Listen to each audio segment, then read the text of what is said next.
Olá, pessoal. Hoje a nossa aula é sobre radiografia de tórax, aspectos essenciais.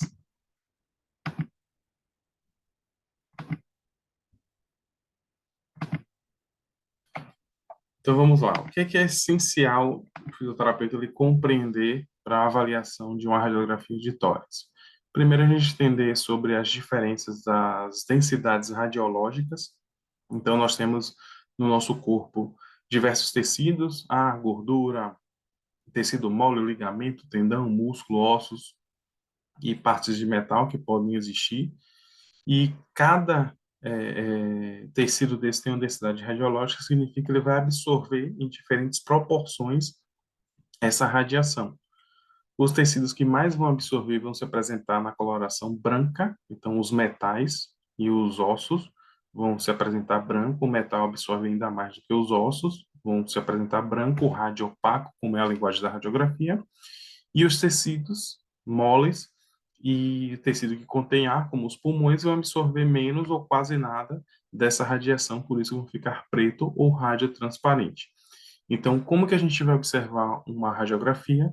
É entendendo a fisiologia daquela estrutura e sabendo que um meio que é radiopaco não pode ter linhas ou áreas radiotransparentes, ou um meio que é radiotransparente não pode ter regiões de radiopacidade.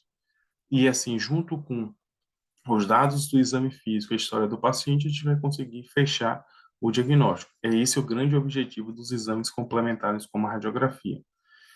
A posição do paciente é algo muito relevante, né? Quando o paciente ele está muito próximo do campo que vai emitir radiação, vai ocorrer uma tendência de magnificação das estruturas corporais. A radiografia hoje em dia ela evoluiu muito. Hoje nos hospitais já é algo portátil, como nessa figura de baixo, o que permite o deslocamento dos hospitais, principalmente de pacientes críticos de terapia intensiva. Ela pode ser uma radiografia simples, como todos nós conhecemos, contrastada, como é o exemplo dessa imagem, então injetar num contraste para observar perfurações, fístulas, obstruções, como é a imagem do intestino grosso, e mostrando que tem regiões que têm pouca captação desse contraste. Então aqui possivelmente tem alguma obstrução, tem algo onde esse contraste ele não percorreu adequadamente.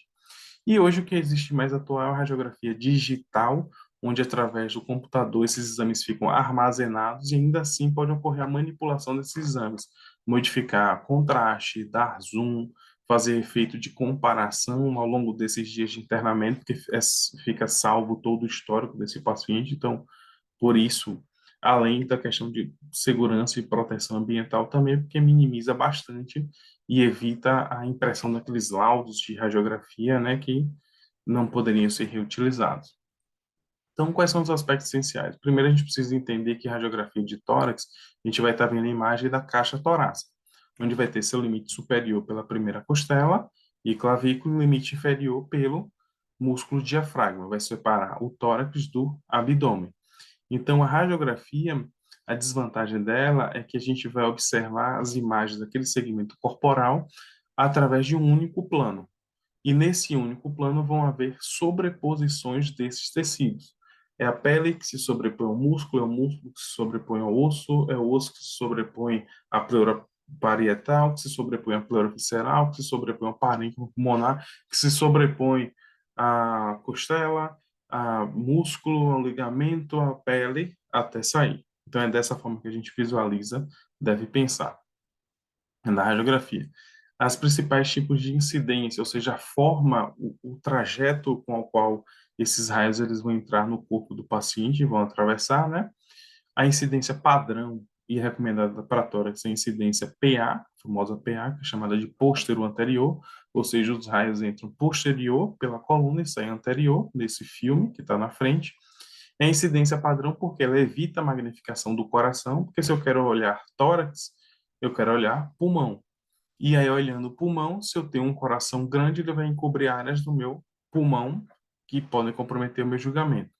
E nessa posição dos braços do paciente, fazendo uma báscula lateral, eu retiro as escápulas do campo pulmonar, porque escápula é osso. Osso é rádio opaco. Se eu não fizer esse posicionamento, vai ficar um osso ou uma linha, né, da borda lateral da escápula dentro do meu pulmão. E eu vou pensar, poxa, esse paciente tem uma pneumonia, por exemplo. E a gente vai ver que não, é simplesmente pelo posicionamento dessa estrutura que é a escápula. Então, aqui a gente tem uma imagem de uma radiografia de tórax em PA. A escápula está vendo fora do campo pulmonar. É uma radiografia normal, com o coração no centro, desviado para a esquerda. A hemicúpula diafragmática, a direita ela é mais elevada por conta da presença do fígado. E a hemicúpula esquerda, a gente vê aqui no baço, e aqui essa radiotransparência é porque existe ar dentro do nosso estômago. Lembrar que sempre que eu estiver diante de uma radiografia, é como se eu estivesse diante daquele paciente. Então, o meu lado direito fica em frente ao lado esquerdo do paciente, e o lado esquerdo do paciente fica em frente ao meu lado direito. Para que dessa forma a gente consiga uniformizar e pontuar. O paciente tem uma telectasia no hemitórax direito, o paciente tem uma pneumonia no hemitórax, no pulmão esquerdo, enfim. Essa é uma radiografia de incidência anteroposterior, então ocorre o coração, uma magnificação. É uma técnica de exceção quando o paciente não fica em ortostase. É claro que aqui ela não está das melhores qualidades, mas na UTI, por exemplo, onde muitos pacientes não podem se deslocar da unidade e ficar em pé, eles vão ser submetidos a uma radiografia em AP mesmo, anteroposterior. Estou aqui mostrando, né, as imagens de uma radiografia em PA e uma radiografia em AP, tá vendo? Ó? A escápula dentro do campo pulmonar. E olha a diferença do tamanho do coração, como ele ocupa um pouco mais de espaço. Se fosse um paciente ainda com cardiomegalia, ocuparia ainda mais espaço. A incidência e perfil é uma incidência acessória que geralmente sempre vem junto da incidência PA como uma complementação, porque para que seja feita a observação dessa região retrocardíaca, ou seja, atrás do coração que fica encoberto por ele. Apiclordótica, uma incidência que eu nunca vi na prática clínica, mas é descrita. Ela é indicada para visualização de lesões na região apical, porque ela pode ficar encoberta pela clavícula.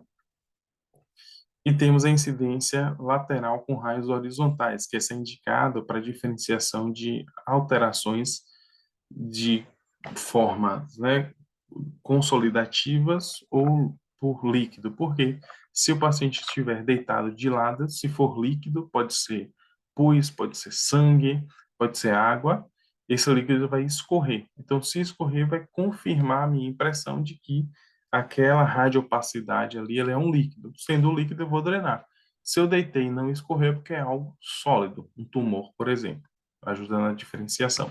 E esse é o ponto-chave, a gente entender quais são os parâmetros técnicos da radiografia de tórax que vão me julgar, que eu devo avaliar para julgar se aquele exame é adequado ou não. Então, nós temos três, que são a dose da radiação, se a radiografia está bem inspirada e se o paciente está adequadamente centrado. Dose da radiação é uma variável que é ajustada pelo técnico da radiologia. Isso porque uma coisa é fazer radiografia de tórax num paciente de 10 anos, outra coisa é fazer radiografia num paciente de 45 anos e com obesidade mórbida 180 quilos. Então, existem muito mais camadas no corpo desse adulto para o raio vencer para ultrapassar. E aí, a depender do ajuste, né, que pode ser modificado, eu posso ter radiografias desse tipo. Uma radiografia toda branca, toda radiopaca, porque a radiografia está bem superficial. Essa radiografia não dá para você utilizar como julgamento, como interpretação, tem que repetir o exame. O técnico pode pesar a mão e aumentar esses parâmetros técnicos, milivoltagem, quiloamperagem, e o raio-x fica bem penetrado. Perceba, eu quero observar tórax, não coluna. Então, não é, olha como a gente observa a coluna, né? Os pedículos articulares aqui, e você observa, né? Aqui T12 mais ou menos, aqui é L1, ou aqui é T11, aqui T12, enfim. Não é para você observar com detalhes corpos vertebrais. Se aconteceu isso é porque a radiografia está bem penetrada. Então, é importante entender essa dose da radiação. O técnico ele pode ajustar de forma inadvertida, né? Se o raio-x está inspirado, outra variável muito importante, porque eu quero observar tórax. Se eu corto um pedaço do tórax desse paciente, né, na edição da imagem, então eu peguei uma radiografia, eu vou contar pelo menos 9 a 11 espaços intercostais. Então, nessa radiografia aqui, ele começou aqui de cima, tá vendo? E vem contando. Então, ele consegue totalizar 11 espaços intercostais. Porque um comando básico que é dado ao paciente quando vai fazer radiografia de tórax é que ele inspire profundamente. Ele inspira para que tenha mais ar dentro dele, e aí a gente consiga, com o pulmão expandido, poder avaliar melhor essas estruturas que podem estar alteradas. O posicionamento do paciente também ele é fundamental, ele pode ser avaliado, e eu vou sempre comparar lado direito com lado esquerdo através do posicionamento das clavículas. Então, se o paciente estiver no leito mal posicionado e fez uma rotação do tronco para a esquerda, essa clavícula esquerda ela vai estar mais distante do externo, por mobilidade mesmo. E aí eu vou ter uma assimetria. Isso é ruim por quê? Porque se eu rodei, eu posso estar hipoventilando todo o meu hemitórax esquerdo, e aí no exame de imagem vai vir uma atenuação dessa radiotransparência, e o meu pulmão direito todo insuflado normal. A elevação também das clavículas ela é importante, porque se o paciente faz uma lateroflexão de tronco para a direita, a minha clavícula esquerda ela vai ficar mais alta do que a direita. E isso faz com que eu reduza também o volume de ar dentro do meu pulmão direito. Embora a gente esteja falando de avaliação de radiografia de tórax, é muito importante a gente seguir essa metodologia de avaliação, para onde a gente direciona o nosso olhar. E é como? Observar primeiro partes moles, tudo que está fora do tórax, pele, pode ter alterações, né? Esqueleto torácico, o abdômen superior, mediastino, a pleura e os pulmões. Então, aqui só mostrando o realce, né, das estruturas, a gente consegue ver via aérea, traqueia, broncofonte direito, as ramificações dos brônquios e bronquíolos, broncofonte esquerdo. Então, é muito importante a gente ter essa noção da fisiologia. Quais são possíveis alterações que podem existir? O paciente apresentar uma radiopacidade. Então, o pulmão é para ser um meio radiotransparente. Como a gente vê aqui, o pulmão esquerdo desse paciente está totalmente radiopaco. A gente denomina de hemitórax opaco, ou seja, todo o hemitórax está velado, está branco. Isso aqui é uma condição de derrame pleural, ou seja, tem um líquido em excesso nesse espaço pleural. Mas isso pode acontecer nessa situação também de uma pneumectomia. O paciente tinha um tumor de pulmão e retirou todo o pulmão esquerdo. Se ele retirou, foi feita a sutura nessa região do brônquio, o ar não passa mais para cá, não tem mais tecido pulmonar. Se não tem mais tecido, não tem ar, vai ficar branco, porque só vai ter costela, ossos, ligamento, vai ficar branco, vai ficar rádio opaco, hemitórax opaco. Ou se eu tiver uma atelectasia completa ou parcialmente desse pulmão, nesse caso direito aqui. Se colapsou, a atelectasia é colapso pulmonar. Se colapsa, não tem como entrar, não tem como o ar chegar ali. Então vai ficar também opaco. Isso pode ser em situações de posicionamento, acúmulo de secreção ou outras condições. Geralmente, as pneumonias elas são traduzidas nos exames de imagem como focos de consolidação, ou seja, é como se o pulmão ele se transformasse num fígado, se consolidou. E tudo ali é processo infeccioso e inflamatório. Então, a consolidação. Como é que a gente observa a consolidação? Por áreas radio-opacas. Aqui no hemitórax esquerdo todo, aqui também na região da base do hemitórax esquerdo, aqui na radiografia em perfil a gente também vê essa radiopacidade. E o inverso, quando o pulmão vai ficar mais preto possível, é quando ocorre uma hipertransparência, quando, principalmente na situação de pneumotórax. Ou seja, eu posso ter uma fístula, eu posso ter um paciente que tenha enfisema pulmonar, uma cavitação, essa estrutura romper o ar, invadiu o espaço pleural. Ou um paciente, por exemplo, caiu no acidente mobilístico, fraturou costela, o ar vai da área de maior pressão para menor pressão, entrou dentro do pulmão. Quando ele entra, ele vai afastar essas pleuras visceral e parietal e vai ocupar aquele espaço. Se é ar, eu vou ter um aumento da radiotransparência, como mostra aqui essa radiotransparência do pulmão direito. Então, o pulmão direito do meu paciente está restrito a essa pequena área radiopaca aqui, que até se confunde com a borda do meu coração. Aqui a gente tem uma imagem de uma telectasia, né, mostrando a radiopacidade. E aqui a importância do olhar da gente ser sistematizado, olhar de fora para dentro. Porque ó, a gente olhando de fora para dentro percebe que essa paciente tem uma luxação importantíssima do ombro direito. né? E às vezes a gente observa superficialmente e vê a arquitetura muscular preservando aquele contorno articular, e aí você está lá movimentando a paciente com a frequência cardíaca alta, hipertensa, e você sem saber o porquê, porque tá doendo bastante. E por que que tem áreas pretas também aqui, inclusive na minha pele? E é importante só observar isso quando olhar sistemático de fora para dentro. Aqui é o famoso enfisema subcutâneo. O enfisema subcutâneo ele é consequência de um processo de fístula.